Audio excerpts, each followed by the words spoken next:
Kuqhileka izihlathi kumnumzane Jacob Zuma ongumholi weqembu lomkhonto wesizwe uma ethola imiphumela ebuya-ke nomnumzane Tony Yengeni okuyena obekade yommela kwi-hearing yakhe lapha-ke kwiqembu le-ANC. Angiqale nje ngikubingelele ngikwamukele le channel eMasweti Media Production okubingelelayo umxolisi umfana kaDlomo waphansi le enkandla. Uma ngabe-ke uyaqala ukufika le channel cela ukuthi ngenzele iqiniso lokuthi ucofa subscribe maqeda kwale video ushaye like bese uyakhomenta kulolu daba namhlanje engisiphethe njengamanje ingane zakwethu zithi-ke injabulo ikhemoyeni kumnumzane Jacob Zuma uma-ke ethola izindaba zibuya nalowo obeyommela kwi-hearing yakhe kwiqembu le-ANC umnumzane Tony Yengeni. Uthi-ke ukwazile ukuthi afike abhekane nazo zonke-ke ingqinamba bezikhona njengoba umnumzane Jacob Zuma ubekade ecele ukuba kuhlanganwe kubhekanwe face to face iqembu-ke le-ANC lanqaba lathi-ke konke kuzokwenziwa ngokohlobo luka online. Umnumzane-ke Jacob Zuma uphinde-ke wacela ukuthi-ke ithi ukuhlehliswa kancane i-hearing yakhe. Ngempela-ke lokho abekuhambeleke umnumzane Yengeni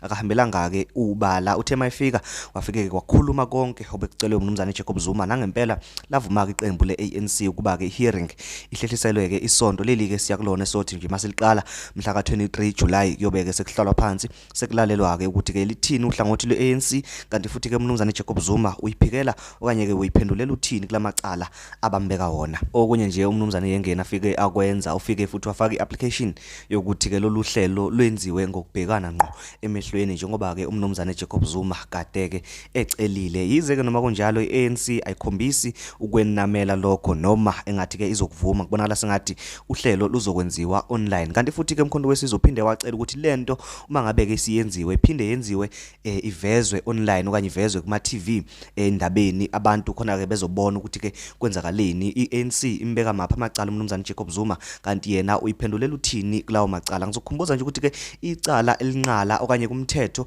akawuphulile-ke umnumzane Jacob Zuma ngiyacabanga ukuthi ubizwa ngokuthi-ke urule number 25 we-ANC njengoba umnumzane Jacob Zuma wamemezela ukuthi usungula iqembu lomkhonto wesizwe aphinda akhankasele iqembu lomkhonto wesizwe ekubeni ebe ethi futhi-ke uyililunga leqembu le-ANC. Ilona cala-ke lelo okanye-ke wona mthetho lowo abathi-ke umnumzane Jacob Zuma uphulile abazohlala phansi bese-ke bebheka ukuthi-ke bamgweba kanjani mayelana-ke naleso sigaba. Banza kwethu lolu daba sizolokhu silandele eduze sifuna ukubona ukuthi-ke liyophetha kanjani. Ngizocela kuwena ukuthi ungenzele iqiniso ukuthi ucofa subscribe uyalike bese uyakhomenta phinde futhi ungakhohlwa ukucofa notification bell ukuze uzobona ngaso sonke isikhathi uma ngabe ke sifaka ivideo kule channel eMasweti Media Production. Ngiyabonga, asidibane kwivideo elandelayo.